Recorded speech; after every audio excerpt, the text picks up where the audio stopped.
Welcome to A Mason's Work, the podcast where we review Masonic symbols and illustrate how they can be used to solve problems in everyday life. With your host, Brian Mattox, a proud member of the Craftsman Online Media Network. So more often than not, when we're talking about Freemason and Lease on this channel, we're using the lodge not only as a collection of the members present ready to do work, but we're using the concept of the lodge as an analog for your mental landscape. So when you are sitting there thinking, meditating, reflecting, developing your plans, troubleshooting behaviors, all of those things, you're going to want to try and step through the perspectives of the different people in your, the different roles in your lodge. And so this is based on the Pennsylvania ritual, at least for almost all of our examples. The different roles and responsibilities of the officers are pretty consistent across most jurisdictions. So you don't need to worry too much, but there are some subtle differences, and we can get into that in a little bit. So if you imagine, for example, that you have your wardens, right? Your junior warden, your senior warden, and they're responsible for, junior warden's responsible for rest and refreshment and calling back on to labor. Senior warden's responsible for making sure everyone gets paid for the outcomes of their efforts, and the worshipful master's responsibility is to direct the work. You can use those as mental constructs for you to evaluate kind of what's going on in your world. But the other roles are just as interesting. So your pursuivant or inner guard, if you're in a different jurisdiction, or your Tyler or your outer guard, serve some great responsibilities as well, both in eliminating distractions and making sure that toxic people or entities don't get into your building, or get into your lodge room, or get into your mental landscape. But the deacons as well also serve as messengers. They carry the right kind of data, sensory feedback information from sort of one function to the next. So when you start going through this exercise of really understanding and evaluating that mental lodge landscape, you get the benefit of being able to take multiple perspectives.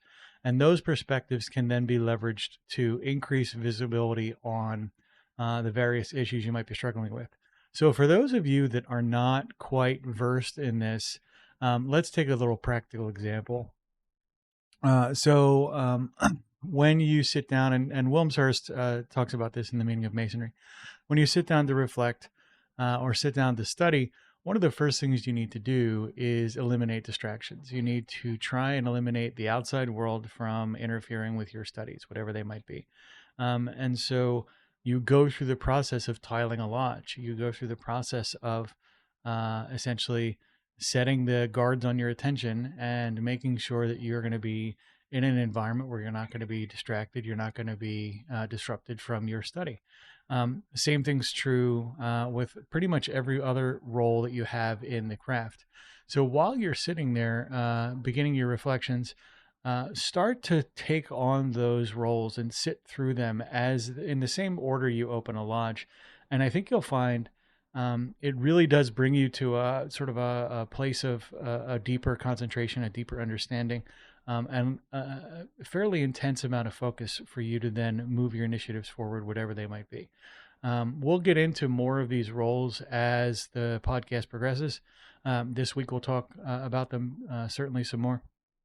But for your own use between now and the next episode, or when you listen to this and when you listen to the next one, just take a moment to sit in as many of the sort of conceptual, imaginary role-playing chairs as you can, acting as your own senior warden, acting as your own junior warden, acting as your own outer guard, inner guard, pursuivant, Tyler, acting as your own treasurer or your own secretary. Every one of these is beyond an administrative function, has a cognitive function as well. Keeping track of resources, managing your available energy, all of those kind of ideas. all roll into this kind of internal lodge landscape. So give that a shot between now and the next episode, and we'll come back with a more detailed exploration of one or two of the roles in future episodes. Thanks. The views represented in this podcast are those of the speaker alone and are not representative of any grand or subordinate lodge.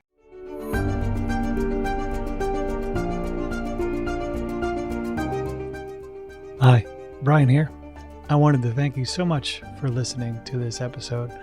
If you have any suggestions or guidance for further episodes you'd like to see or hear, whatever the case may be, please don't hesitate to reach out to me at masonswork.com, and we will try and incorporate your suggestions into a future recording. Thanks.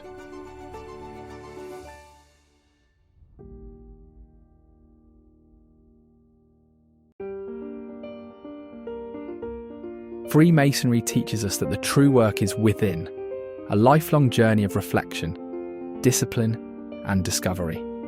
At A Mason's Work, we help Masons bring out their best selves through meaningful self-inquiry and symbolic practice. From personal reflection to lodge engagement, we offer tools that turn symbols into action. Visit us at amasonswork.com. The work is within. The time is now.